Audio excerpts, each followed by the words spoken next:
How you doing, my YouTube people? Today I'm reviewing the iPad 2, and this is a Dell laptop that also has a dual processor too.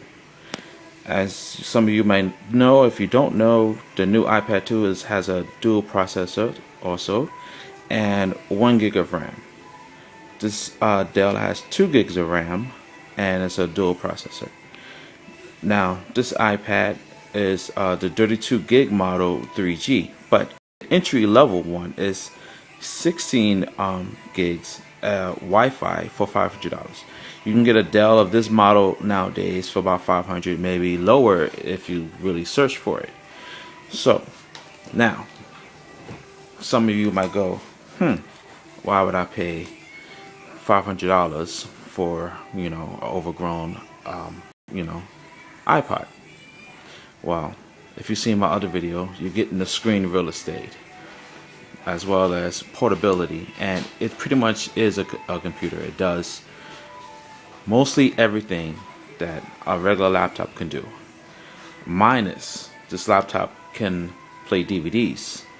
So if you're a person that's going to be playing DVDs constantly, then sure, that will be hurtful for you.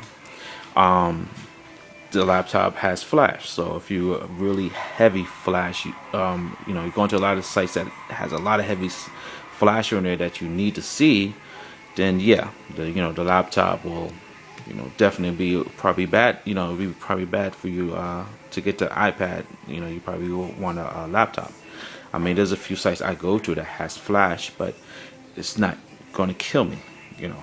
And as far as media is concerned, as far as like watching movies and stuff like that, the iPod has iPod and iPad it has Netflix, so you can go to Netflix and watch any movie you want. So if some people want to use this as their main computer for school work or whatever it is, they don't need a heavy computer. Sure, it could do it depending on what you need it to do. So you have places like Netflix. You can go to their own stores that they have, the iTunes store, and buy music, movies, apps. I have different sites that I go to. You have Hulu, you can go to YouTube, Adult Swim, HBO, Channel 11, ABC, Showtime.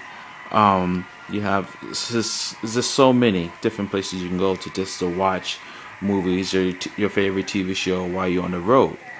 So that's not going to hurt you too much. You still have all that media stuff that you need to watch or whatever. Plus, now that it has the built-in camera, you can Skype, Tango, Fring, plus, of course, FaceTime. Of course, you get all your email. Then they have this cool app called Pages, where you can type whatever you need to type and send it. That's a movie script I'm working on. That's what I use it for.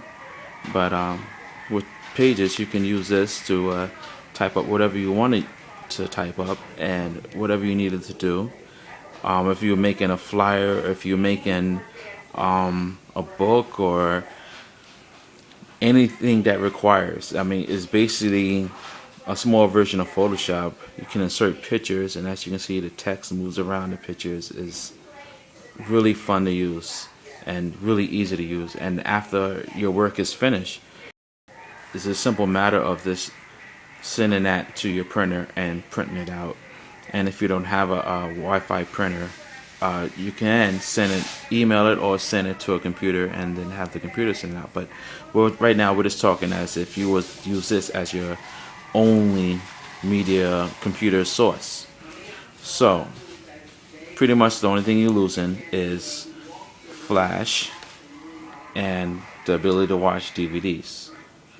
So if that don't hurt you, then I think the iPad will do for you. I'm just gonna lock the screen, and as you can see, the size difference. I don't even need to close the laptop. You can see right away how much smaller it is from a laptop. So if you need a device that you're going to be carrying around constantly, but I will close it. If you need a device you're going to be carrying around constantly, the difference in size is very big and will not hurt your back to be carrying around the iPad constantly, whereas the traditional laptop will put some strain on your back.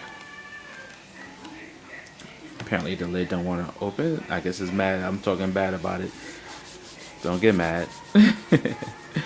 So this has been my review of the iPad versus the laptop.